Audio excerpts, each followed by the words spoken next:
أعوذ بالله من الشيطان الرجيم بسم الله الرحمن الرحيم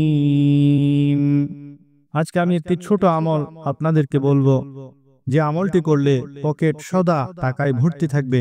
গরিব থেকে ধনী হওয়ার কিংবা রিজিকের দরজা খোলার অনেকগুলা কোরআন এবং হাদিসের আমল আছে। তার মধ্য থেকে আমি পবিত্র কোরআন থেকে তিনটি আমল আপনাদের সামনে আজকে উপস্থাপন করব।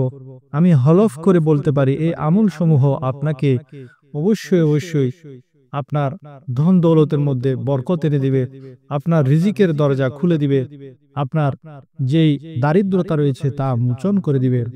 আসুন খুব সংক্ষেপে আমরা তিনটি আমল সম্পর্কে বিস্তারিত জেনে নিই। তিনটি আমল রিজিকের এমন চাবি যার প্রতিটি এক একটি রিজিকের দরজা খুলে দেয়। আন্তরিকভাবে এসব কথা শুনবেন এবং আমল করবেন, ইনশাআল্লাহ রিজিকের দরজা সমূহ নিজের চোখে আপনি খুলতে দেখবেন। রিজিকের প্রথম চাবি হলো আল্লাহ তাআলা ইরশাদ করেন, ওয়ামুর আহলাকা বিসসালাহ ওয়াসতাবির আলাইহা। পরিবারের লোকদের নামাজের জন্য তাগাদা দিন আর এর উপর স্থির থাকুন। লা নাসআলুকা রিজকা, আমি তোমাদের কাছে রিজিক চাই না। নাহনু নারযুকুক, রিজিক আমিই দিব। এই আয়াতে আল্লাহ তাআলা মূলত ওয়াদা করেছেন যদি আমরা পরিবারের লোকদের নামাজের নির্দেশ দিতে থাকি এবং তাতে কন্টিনিউ করি তাহলে আল্লাহ রাব্বুল আলামিন রিজিক দিবেন। আর আল্লাহ তাআলা কখনো ওয়াদা খেলাফ করে না। সুতরাং যে ঘরের কর্তাও নামাজ পড়ে এবং সাথে সাথে ঘরের সকলকেও নামাজের জন্য তাগাদা দিতে থাকে, নামাজ পড়তে বাধ্য করে, সেই ঘরে রিজিকের দরজা আল্লাহ তাআলা খুলে দিবেন। আল্লাহ তাআলা নিজেই ঘোষণা করছেন, নাহনু নারযুকুক, আমি রিজিক পৌঁছাবো। সুতরাং ঘরের ছোট বড় সকলকে নামাজের গুরুত্ব বোঝাতে থাকুন, কিভাবে অত্যন্ত আদবের সাথে, খুশু হুজুর সাথে, আন্তরিকতার সাথে নামাজ পড়তে হয় তা শিখান। তাহলে আমি কসম করে বলতে পারি আপনার রিজিকের দরজা খুলে যাবে, আপনার ঘরে বরকত আর বরকত হবে, আপনি নিজ চোখে তা দেখতে পাবেন। ব্যবসা বাণিজ্য, চাকরি, প্রবাস জীবন, সকল ক্ষেত্রে আপনার যত ধরনের সমস্যা আছে, নামাজকে যদি গুরুত্ব দিতে পারেন, আল্লাহ রাব্বুল ইজ্জত আপনার সকল সমস্যা সমাধানের পথ বের করে দিবেন ইনশাআল্লাহ। দ্বিতীয় চাবি হলো বেশি বেশি ইস্তেগফার করা। আল্লাহ তাআলা ইরশাদ করেন, ফাকুল তাস্তাগফিরু রাব্বাকুম ইন্নাহু কানা গাফফারা ইউরসিলিস সামাআ আলাইকুম মিদরারা ওয়া ইউমদিদুকুম বিআমওয়াল। বেশি বেশি ইস্তেগফারের দরুন আল্লাহ তাআলা ধন দৌলতের মাধ্যমে সাহায্যের ওয়াদা করেছেন। হাদিসে পাকে আছে, মান আকসারা মিনাল ইস্তিগফার জাআলাল্লাহু লাহু মিন কুল্লি হাম্মিন ফারজা ওয়া মিন কুল্লি দীকিন মাখরাজা ওয়া রাযাকাহু মিন হাইসু লা ইয়াহতাসিব। আল্লাহ তাআলা বেশি বেশি ইস্তেগফারের কারণে ধারণাতীত জায়গা থেকে রিজিকের ব্যবস্থা করে দিবেন। সুতরাং হাঁটতে, বসতে, চলতে ফিরতে যখনই সময় পান, সুযোগ পান, ওযু সহকারে থাকার প্রয়োজন নেই, আপনি যে কোনো সময় এমনি বসে আছেন, বসে বসে আপনি ইস্তেগফার পড়ুন, আস্তাগফিরুল্লাহ আস্তাগফিরুল্লাহ, হে আল্লাহ তুমি আমাকে ক্ষমা করে দাও।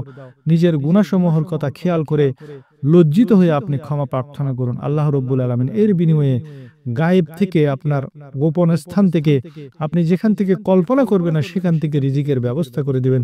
আপনি ব্যবসা করছেন, ব্যবসার মধ্যে কোত্থেকে যে আপনার কাস্টমার আসবে আপনি নিজেও কল্পনা করবেন না। যে সারাদিন হয়তো বিক্রি হয় না, বেচা বিক্রি, হয়তো হঠাৎ করে আপনার এমন কিছু কাস্টমার চলে আসলো যে আপনার ধারণাতীত ব্যবসা হলো, যা আপনি কল্পনা করেননি। আমরা সকলে চাই আমাদের রিজিক বরকতময় হোক, রিজিক বৃদ্ধি পাক, হালাল হোক, পবিত্র হোক। রিজিক এমন হোক যে রিজিক আমাদেরকে অন্তরে শান্তি দেয়, যে রিজিক দ্বারা মনটা হালকা থাকুক, মাথায় কোনো বোঝা বা টেনশন না থাকুক। আর এমন রিজিক হোক যে রিজিকের জন্য হাসরের ময়দানে যেন হিসাবের সম্মুখীন হতে না হয়। আমাদের আকাবিরগণ বলেন, আপনি যখনই কারো কাছ থেকে কিছু নেন, যেমন আপনি ব্যাংক থেকে টাকা নিচ্ছেন, দোকানদার থেকে টাকা নিচ্ছেন, বুথ থেকে টাকা নিচ্ছেন, স্যালারি নিচ্ছেন, তেমনি ভাবে আপনি দোকানদার, কাস্টমার থেকে নিচ্ছেন। এভাবে প্রতিটি ক্ষেত্রে আপনি যখনই কারো কাছ থেকে টাকা পয়সা কিংবা কোনো মালামাল গ্রহণ করবেন, তখনই বিসমিল্লাহির রহমানির রহিম পড়তে পড়তে নিবেন। এবং যখন আপনি কাউকে টাকা পয়সা দিতে যাবেন, যেমন গাড়ি ভাড়া দিচ্ছেন, কর্মচারীর বেতন দিচ্ছেন, কোনো পেমেন্ট দিচ্ছেন, বাজার করার সময় সওদাগরকে দিচ্ছেন, স্ত্রীকে হাত খরচ দিচ্ছেন, সন্তানকে স্কুল ফি দিচ্ছেন, এভাবে যখনই কাউকে কোনো টাকা পয়সা দিবেন তখন মনে মনে পাঠ করুন, ইন্না লিল্লাহি ওয়া ইন্না ইলাইহি রাজিউন। যে ব্যক্তি সদা এই আমল করবে তাহলে সে কখনো টাকা পয়সার সমস্যায় পড়বে না, তার পকেট খালি হবে না, সদা তার পকেটে টাকা পয়সা ভর্তি থাকবে।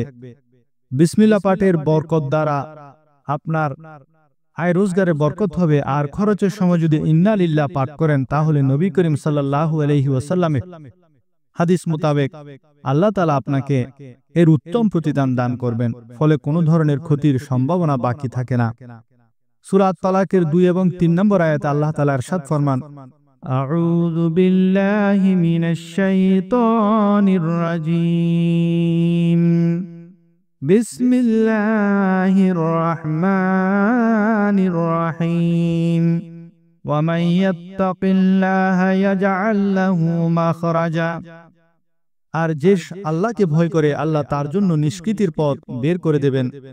ওয়া ইয়ারযুকুহু মিন হাইসু লা ইয়াহতাসিব, ওয়া মান ইয়াতাওয়াক্কাল আলাল্লাহি ফাহুয়া হাসবুহু, ইন্নাল্লাহা বালিগু আমরিহি, ক্বাদ জাআলাল্লাহু লিকুল্লি শাইইন কদরা।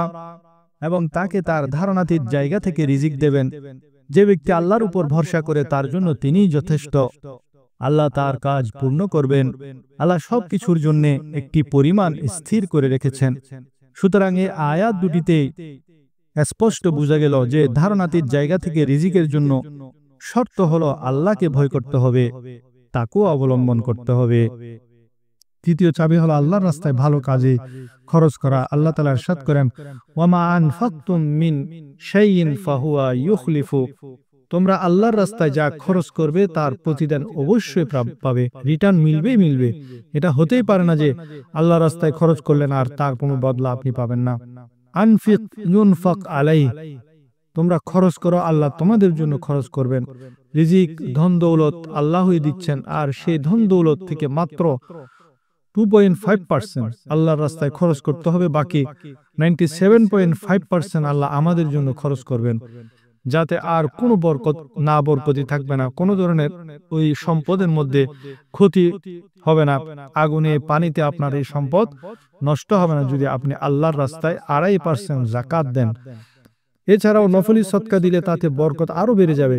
যারা ব্যবসা করেন তারা দোকানে একটি মসজিদ বা মাদ্রাসার দান বাক্স রাখবেন, আর সকালে বিসমিল্লাহ করে দোকান খুলে সে দান বাক্সে কিছু দান করবেন। তারপর দেখুন আপনার রিজিকের দরজা কিভাবে খুলে যায়, ব্যবসায় কিভাবে তরক্কি হয়।